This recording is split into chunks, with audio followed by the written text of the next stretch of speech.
Hello everyone, welcome back to another video. IP university में admission के लिए किस तरह से आप एप्लीकेशन फॉर्म में अप्लाई कर सकते हो बीटेक के लिए, आज इसके बारे में बात करेंगे। बहुत सारे बच्चे पूछ रहे हैं कि बीटेक में एडमिशन की प्रक्रिया क्या है, क्या इसके लिए एग्जामिनेशन देना होगा या फिर नेशनल लेवल एंट्रेंस एग्जामिनेशन के थ्रू होगा। तो इसके ऊपर क्लैरिटी क्वेश्चन क्लियर करने वाला हूँ। सारी चीज़ें वीडियो को एंड तक देखते रहना। आपको बता दूंगा इसमें कि किस तरह से आपको अप्लाई करना है, एलिजिबिलिटी क्या है, डिटेल में वीडियो होने वाला है।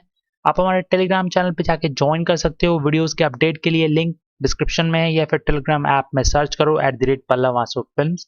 चैनल के सपोर्ट के लिए चैनल को सब्सक्राइब कर दो, बेल आइकन के बटन को प्रेस कर दो, इस वीडियो को लाइक कर देना, शेयर कर देना। बीटेक एडमिशन के लिए आपको IPU CET application form fill up करना होगा, जो कि ऑनलाइन फिलअप करने की जरूरत है आपको। एक बात क्लियर कर दूं, बीटेक एडमिशन के लिए यहाँ पे कोई एंट्रेंस एग्जामिनेशन नहीं होता है, लेकिन आप ये मत सोचना कि आपको फॉर्म फिलअप नहीं करना है। फॉर्म फिलअप करना है आपको IPU CET BTech admission form, जो कि ऑनलाइन फिलअप होगा। और यहाँ पे जो आपका एडमिशन होगा जेई मेंस के स्कोर पे होगा। जेई मेंस एक नेशनल लेवल एंट्रेंस एग्जामिनेशन है, तो सिंपली आप जेई मेंस के स्कोर को यहाँ पे फिलअप करोगे। इनका रोल नंबर और जो भी डिटेल है, रजिस्ट्रेशन नंबर, वो फिलअप करना है। जेई मेंस का आपने फॉर्म फिलअप किया होगा, आपने एग्जामिनेशन दिया होगा, या फिर जो 2 सेशन बचे हुए हैं उसमें आप एग्जामिनेशन दोगे, तो उसके बेसिस पे आपको यहाँ पे एडमिशन मिलेगा। अगर आप जेई मेंस एग्जामिनेशन नहीं देते हो तो आपका एडमिशन यहाँ पे नहीं होने वाला है। इस बात का ध्यान रखना, क्योंकि जेई मेन के स्कोर या फिर परसेंटाइल को ये कंसीडर करेंगे अपने मेरिट बेस्ड एडमिशन के लिए, कॉलेज में या यूनिवर्सिटी में एडमिशन देने के लिए। इसके अलावा बीटेक बायोटेक्नोलॉजी के लिए इनका एंट्रेंस एग्जामिनेशन होगा, सिर्फ बीटेक बायोटेक्नोलॉजी के लिए, तो इस बात का ध्यान रखना। बीटेक के लिए इनका एग्जामिनेशन नहीं होगा। जेई मेंस के स्कोर पे आप एडमिशन ले पाओगे। देखो, ये बहुत सारे कोर्सेज ऑफर करते हैं गुरु गोविंद सिंह इंद्रप्रस्थ यूनिवर्सिटी। आइदर ये नेशनल लेवल टेस्ट के थ्रू बच्चों को एडमिट करते हैं या फिर ये अपना कॉमन एंट्रेंस टेस्ट लेते हैं। ये यूनिवर्सिटी डिसाइड करती है कि किस तरह से बच्चों को जो डिफरेंट प्रोग्राम है वहाँ पे क्वालिफाइंग डिग्री में एडमिशन दिया जाए। तो ये इनका अलग अलग प्रक्रिया है। इसमें एक ये भी है कि जो आपके बीटेक के एडमिशन के लिए है, वो जेईई मेन के स्कोर के बेसिस पे आप यहाँ पे एडमिशन ले पाओगे। नेशनल लेवल एग्जामिनेशन आपको देना होगा एडमिशन के लिए 2021-22 में। और जो भी इंडियन सिटीजन है और ओवरसीज सिटीजन ऑफ इंडिया है या फिर नेपाल सिटीजन है, नेपाल के सिटीजन है, वो एलिजिबल हैं एडमिशन के लिए, तो आप इजीली अप्लाई कर सकते हो। सीईटी एग्जामिनेशन नहीं होगा, इस बात के बारे में मैंने आपको बता दिया है। इसके अलावा मैं आपको BARC के बारे में भी बता दूं, तो BARC एक नेशनल लेवल एंट्रेंस एग्जामिनेशन होता है। मैं बताना चाहूंगा आपको, नाटा का एग्जामिनेशन NATA, नाटा का अगर एग्जामिनेशन आप दोगे तो BARC के कोर्सेज में यहाँ एडमिशन ले पाओगे।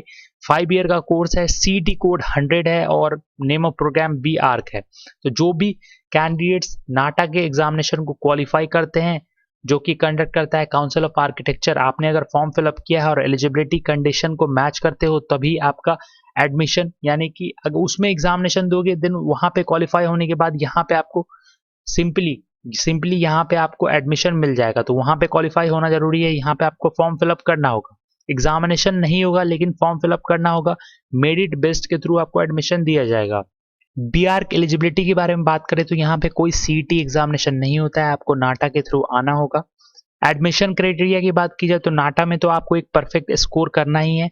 नाटा में आपको कम से कम 50% स्कोर करना है नाटा के एग्जामिनेशन में, तभी आप क्वालिफाई हो पाओगे यहाँ एडमिशन के लिए। इसके अलावा अगर आप क्लास 12th में हो या फिर आप 10+3 डिप्लोमा में हो, आपने एग्जामिनेशन दिया है, तो आपके क्लास 12th या फिर डिप्लोमा में फिजिक्स, केमिस्ट्री, मैथमेटिक्स में कम से कम 50% मार्क्स होने चाहिए एग्रीगेट। और अगर आप 10+3 डिप्लोमा में हो तो मैथ कंपलसरी सब्जेक्ट होना चाहिए और एटलीस्ट 50% मार्क्स होना चाहिए एग्रीगेट। इसके अलावा अगर आप सिर्फ पास हो तो आपका एडमिशन नहीं हो पाएगा, तो इस बात का आप ध्यान रखना। 50% कंपलसरी है क्लास 12th में। इसके अलावा कोई बच्चा अगर मास्टर ऑफ लॉ करना चाहता है तो उसको क्लैट का एग्जामिनेशन देना होगा, क्योंकि यहाँ पे कोई भी एग्जामिनेशन कंडक्ट नहीं होता, CET एग्जामिनेशन कंडक्ट नहीं होता। लॉ के लिए आपको क्लैट का एग्जामिनेशन देना होगा। और आप अगर क्लैट UG देते हो तो आप BA LLB या फिर BBA LLB में आप एडमिशन ले सकते हो। CET कोड आप देख सकते हो। अब बात करते हैं बीटेक के बारे में, तो बीटेक के यहाँ पे बहुत ज़्यादा कोर्सेज हैं। बीटेक और एमटेक आप दोनों कर सकते हो ड्यूल डिग्री में, या फिर सिर्फ आप बीटेक करना चाहते हो एक मतलब सिर्फ आप ग्रेजुएट होना चाहते हो तो वो भी प्रोग्राम स्कीम यहाँ पे है। 4 ईयर प्लस 2 ईयर के प्रोग्राम भी है, ड्यूल डिग्री प्रोग्राम, या फिर सिर्फ 4 ईयर के नॉर्मल प्रोग्राम भी है। तो यहाँ पे बीटेक इनका सिंपल नेम ऑफ प्रोग्राम है, सीईटी कोड 131 है। तो यहाँ पे आपको जेई मेंस के स्कोर के बेसिस पे आपको एडमिशन दिया जाएगा। आईपीयू बीटेक एलिजिबिलिटी क्राइटेरिया की बात की जाए तो इनका प्रॉपर एलिजिबिलिटी है, आप एग्जामिनेशन में क्वालिफाई हो भी जाओगे, लेकिन आपको क्लास 12th में या फिर उसके इक्विवेलेंट एग्जामिनेशन में एटलीस्ट 55% एग्रीगेट मार्क्स होना चाहिए फिजिक्स, केमिस्ट्री एंड मैथमेटिक्स में। इसके अलावा वैलिड स्कोर होना चाहिए जेईई मेन पेपर 1 में, जिसके थ्रू आप एडमिशन ले पाओगे, जो कि आपका नेशनल लेवल एंट्रेंस एग्जामिनेशन है। बायोटेक्नोलॉजी कैंडिडेट्स के लिए भी सेम क्राइटेरिया है, लेकिन उनको सीईटी एग्जामिनेशन देना होगा।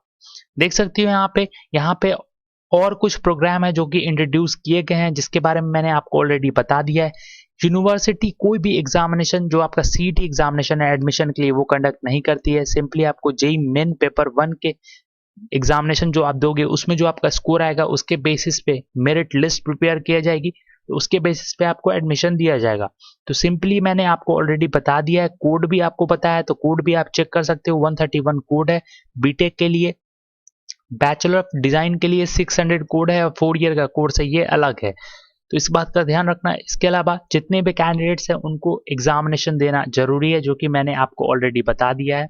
अब देखो, एप्लीकेंट जब अपना एप्लीकेशन मतलब जब फॉर्म फिलअप करेंगे तो उसमें जेईई मेन के एप्लीकेशन नंबर, रजिस्ट्रेशन नंबर वहां पे मांगे जाएंगे।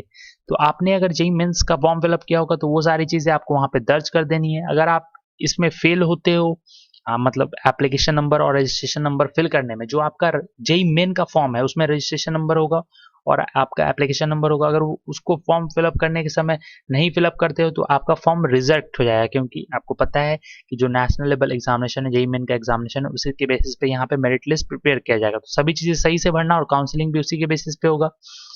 नेशनल लेवल टेस्ट आपको ऑलरेडी मैंने बता दिया, एलिजिबिलिटी भी मैंने बता दिया, और साथ में देखो जब आप फॉर्म फिलअप करोगे ना तो एक फाइनल डेट दिया जाएगा कि आपका मेरिट लिस्ट, मतलब जब आपका जेईई मेन का एग्जामिनेशन कंडक्ट हो जाएगा उसके बाद यहाँ पे मेरिट लिस्ट प्रिपेयर किया जाएगा।